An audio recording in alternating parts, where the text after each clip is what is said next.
everyone, I'm Nuril Yaumil Arafat, your future communication scientist. I'm a communication science student at Indonesian Computer University. Here, I'll provide material about family. The first thing, what is a family? Apa sih itu keluarga? Keluarga adalah unit terkecil dari masyarakat. Keluarga adalah tempat pertama kita belajar berkomunikasi. Namun, pola komunikasi yang tidak sehat bisa memicu konflik di kepanjangan.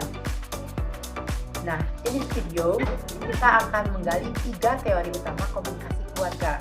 Yang pertama ada teori pola komunikasi keluarga atau FCK oleh Marianne Fitzpatrick. Yang kedua ada komunikasi keluarga queer oleh Roberta Sepret. Dan yang ketiga ada teori manajemen privasi atau yang familiar disebut CPM oleh Sandra Petronio. Mari kita mulai dengan teori yang pertama. Teori pertama yaitu teori pola komunikasi keluarga atau yang familiar disebut dengan FCP oleh Marianne Fitzpatrick.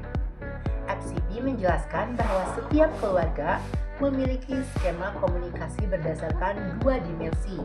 Yang pertama ada berdasarkan dimensi orientasi percakapan, yakni dilihat seberapa sering anggota keluarga berdiskusi terbuka. Yang kedua, dimensi orientasi kepatuhan, hal ini dilihat dari seberapa kuat otoritas orang tua dipertahankan. Kemudian, kombinasi keduanya menghasilkan 4 tipe keluarga. Yang pertama ada tipe konsensual, yaitu tinggi percakapan, tinggi kepatuhan. Nah, keluarga ini sering diskusi, tetapi keputusan akhir ada pada orang tuanya. As an example, keluarga tradisional yang mengajak anak remajanya untuk berdebat, tapi orang tua tetap yang memutuskan sekolah mana yang terbaik untuknya. Yang kedua ada tipe pluralistik, yaitu tinggi percakapan, rendah kepatuhan. Hal ini terjadi ketika anak diberi kebebasan untuk berpendapat. As an example, keluarga modern yang memutuskan liburan melalui hasil voting. Yang ketiga ada tipe protektif, yaitu rendah percakapan, tinggi kepatuhan. Hal ini terjadi ketika orang tua mendominasi percakapan atau bersifat dominan tanpa banyak dialog. As an example, seorang anak harus ikut les piano karena ibunya bilang begitu. Yang keempat, tipe laissez-faire atau rendah percakapan, rendah kepatuhan. Keluarga tipe ini minim interaksi dan aturan. As an example, keluarga di mana masing-masing anggotanya sibuk dengan gadget masing-masing. Nah, kemudian ada dampak dari pola komunikasi keluarga. Sebagai contoh, ada keluarga pluralistik yang cenderung menghasilkan anak yang kritis tetapi bisa kurang disiplin. Sementara di sisi lain, keluarga tipe protektif mungkin membuat anak menjadi patuh tetapi kurang kreatif. Yang kedua ada komunikasi keluarga queer oleh Roberta Sepret. Roberta Sepret mengkritik teori keluarga konvensional yang mengabaikan keragaman. Misalnya keluarga LGBTQ+ yang sering dianggap tidak normal.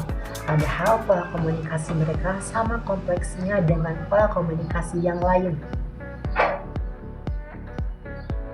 Terdapat asumsi dalam teori queer ini. Di antaranya, teori ini menekankan identitas keluarga tidak bisa dikotakan, seperti misalnya gay atau lesbian saja. Teori ini juga menekankan pentingnya mempertanyakan norma keluarga ideal yang bias budaya. Nah, sebagai contoh kasus, ada pasangan lesbian yang mengadopsi anak mungkin menghadapi tantangan yang unik, seperti menjelaskan konsep 2 ibu ke lingkungan yang heteronormatif. Yang ketiga ada teori manajemen privasi atau yang disebut dengan CPM oleh Sandra Petronio. Setiap keluarga memiliki aturan tak tertulis tentang informasi yang boleh dan tidak bolehnya untuk di-share. Seperti jangan membicarakan masalah keuangan ke tetangga, cerita soal pacar ke ibu boleh, tapi jangan bawa ke ayah. Nah, dalam teori ini, menurut Petronio, pengungkapan diri adalah proses negosiasi. Seperti contoh, anak yang baru dewasa mungkin meminta privasi lebih, tetapi orang tua terkadang merasa untuk berhak tahu. Sebagai contoh kasusnya, ketika seorang anak menyimpan rahasia depresi, orang tua bisa menggunakan aturan yang katalis. Semisal, jika rahasia tersebut bisa membahayakan diri, maka kita mau tidak mau harus untuk bicara. Nah, kemudian ada integrasi teori dan studi kasus. Teman-teman, kalian tentunya pernah mendengar ataupun menonton sebuah film animasi yang berjudul The Incredible.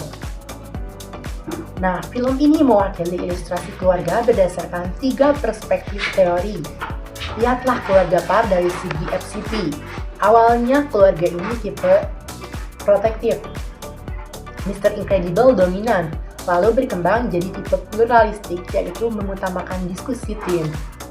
Dari segi CPM, mereka bernegosiasi tentang batas privasi, misal Bob yang menyembunyikan pekerjaan rahasianya. Yang kemudian dari segi queer teori, Jack yang berbeda mengajarkan penerimaan atas keunikan anggota-anggota keluarganya. Dari teori ini kita belajar 3 hal. Yang pertama, kenali pola komunikasi keluarga Anda. Yang kedua, hormati batas privasi, tetapi jangan hindari konflik sehat. Yang ketiga, akui keberagaman struktur keluarga.